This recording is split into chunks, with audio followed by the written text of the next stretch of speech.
Captain Midnight. This is the guy. This is the boy. A miniseries that ran only 10 very short episodes on Cartoon Network back in 2014. And I gotta say, it's kind of a miracle that this show exists as it does. Some comic books I still need to check out aside, there's something almost shocking about how self-contained it is. It didn't run for years, get a theatrical movie, or get turned into some CG abomination by Blue Sky Studios or something. It just is. It just is. I agree completely. I like that it's a miniseries. It feels like a self-contained experiment movie. Some things just have a nice ending. They're able to tell a very niche story that had a beginning, middle, and end. The train bit about them getting hit by the train. There's like a train theory. They're like theories about this, that they're dead, that's like the afterlife somehow. Right? Isn't that a theory? Garden Wall is a totally different beast. Pun intended, I guess. As much as I love characters like Greg, Wirt, Beatrice, and of course Jason Funderburker. Jason Funderburker? I've always considered that Land of the Unknown to be the real star of the show. It somehow manages to feel otherworldly and completely familiar all at once. The show's creator, Patrick McHale, has talked a lot about how he took inspiration from old New England postcards. And that shines through, as the autumn of the show feels comfortable and idealized. I mean, the art of the show There's a darkness is and incredible. evil in the unknown. I mean, you can see every single one of these images. They're all so beautiful. I mean, look at the way that their shadow is coming through the fog of that shot. It's got such a visceral fall vibe to it that I think is so classy that so many people, it just almost feels nostalgic. You can smell the air of that shot. Creepiness of the trees in the foreground, the beauty of the colors and the creepiness of the lines it's got such a vibe to it that I love. And then the cuteness of the characters, it brings together such a Cartoon Network vibe of like weird, like I don't really know how to feel about this. Over the Garden Wall feels like it's continuing a much older storytelling tradition. It's like a natural extension of the Brothers Grimm's collection of folktales. Wow, very Brothers Grimmy. Leaves are dying, leaves on the ground, the crinkle, the smell of smoke. It's full of all that fantasy vibe that comes with the fog, feeling like something's just not right in the air. Even ancient stories like the Odyssey. Just this idea of characters finding themselves in fantastical situations that they can barely understand, and the story itself being perfectly okay with leaving those details to your imagination. Over the Garden Wall has created a community that loves to try to decode what the ending means and separate what's real and what isn't. And I think that's part of a larger obsession with fan theories, plot consistency, and logic that fuels a ton of online discussion around art. It ends with him putting the rock back in he feels like he stole, and his one bad deed is leading him to just pure destruction. And it ends with him putting the rock back. The poetry behind that. And he plays the game with it. He was using joy to maybe mask the fact that he feels guilty that he stole the rock. That's a rock fact. I don't know, man. I don't know. When you go back and reread Brothers Grimm stuff like Hansel and Gretel in their old-fashioned form, you really notice how creepy it is and how much it leaves to the imagination. Over the Garden Wall happily keeps that tradition alive. A good example is the old You can see people's fallacies and what brings them power, what they're searching for, how that leads them to have a relationship with the Beast. The Beast has them. Really cool how they make that a whole character. The Brothers Grimm characters were very similar. It was terrifying, and they brought back those original stories for how creepy they are and not their almost Disneyfied version of them. We have our Disney Pinocchio that just came out. Fuck the Disney live action remakes. I hate those. I don't like them. I think they're terrible. I think they need to stop making them. But the Guillermo del Toro Pinocchio that's coming out, I want to see. It's something that is going to be more traditional to the story. He's going to go full on wacky weird with it. He's going to be more poetic, I believe, and probably tell a story that may hit you to a point that you're not used to being hit at, because he'll get weird with it. And the weird is where you find the unknown, and the unknown is where the Beast lives.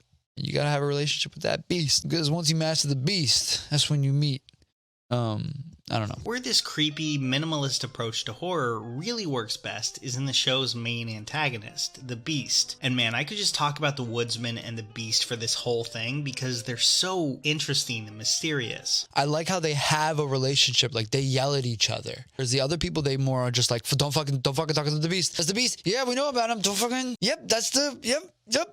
Shut up about it. Whereas the Woodsman like straight up yells at him. They have a relationship together and it's very, very funny. I love that in most episodes, the cast just wanders into an entirely new society with its own rules and customs that we can barely understand. Not only does it give every episode its own unique identity, something that a lot of shows don't bother to do these days. You have a certain culture that you've lived in. You're a kid and you're going into the adult life now. You're going into the world where different cultures do different things, and how that's the unknown and how that's okay. It's just different. It really speaks to just what fear is and how it controls people, how it can be something so nice, but also something maybe deeper than you think. I love how they handle his origin in episode 9, where we see him terrified to ask out a girl named Sarah from his school, only to freak out even more when he finds out the famous Jason Funderburker plans to ask her out too. Like most people probably, I was expecting this to go the obvious route, with Jason as some popular jock type and Sarah as a stereotypical cheerleader.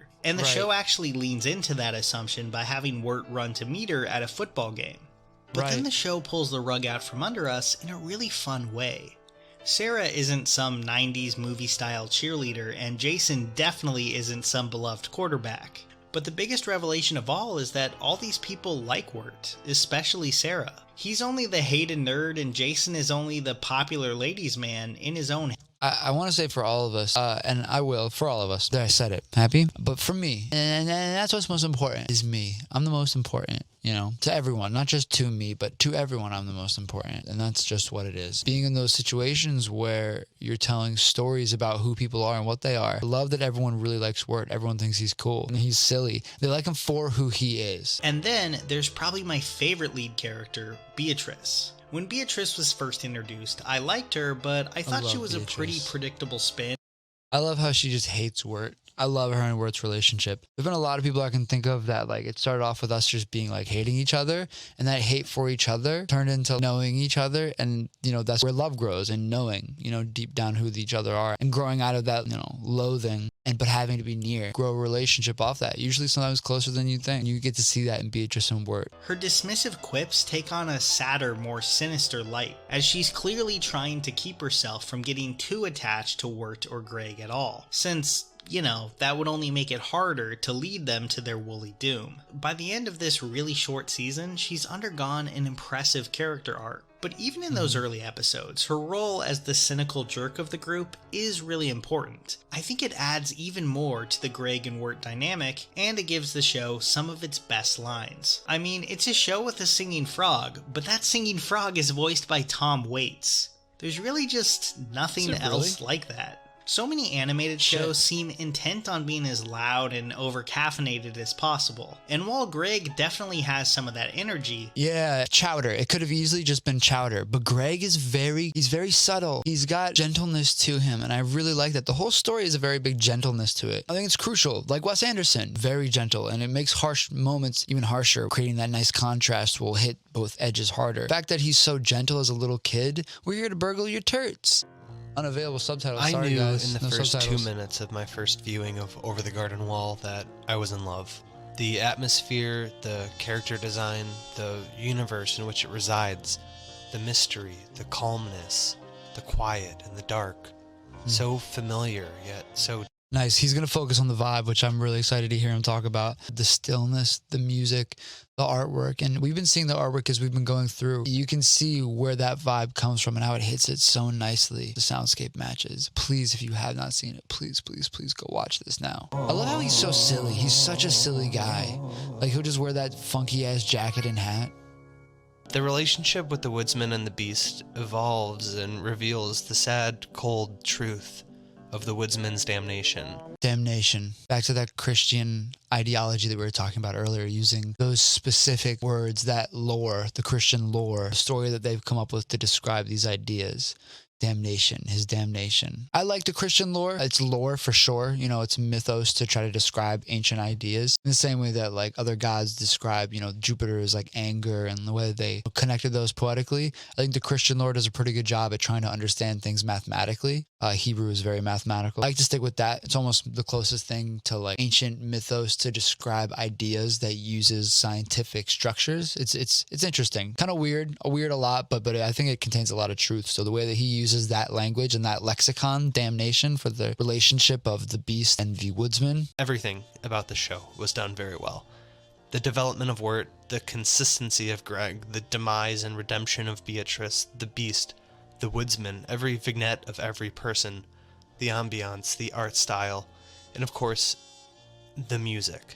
The Blast & Company released 40 songs for Over the Garden Wall, accompanied by many talented artists, one being C.W. 40 songs. Music is so good. And in our modern age and culture, selling movies and shows like this with music is what we kind of do now. Black Panther did it to such success with Kendrick's album along with it. Now that was a little different. They created songs, not only music to go with it, but this product has songs as well. Tom Waits, sing a song. I mean, Jesus Christ. So much of this is trying to sell music along with it, even though it's not a Kendrick album, or Shang-Chi having Rich Brian, Rihanna doing the song for the new Black Panther movie coming out in a couple weeks. If you can hit the right musical aesthetic, you can not only capitalistically make more money off of that, but you can also just hit people in their nostalgia vibe, hit their little nostalgia bone, hit the right music, and the way that they can create 40 songs off that. As an artist, and as both a musician and a filmmaker, creating films off music and music off film, such a blast. So the fact that they were to create 40, I'm not surprised by at all, my guy. I'm not surprised. Happy that they did it because the music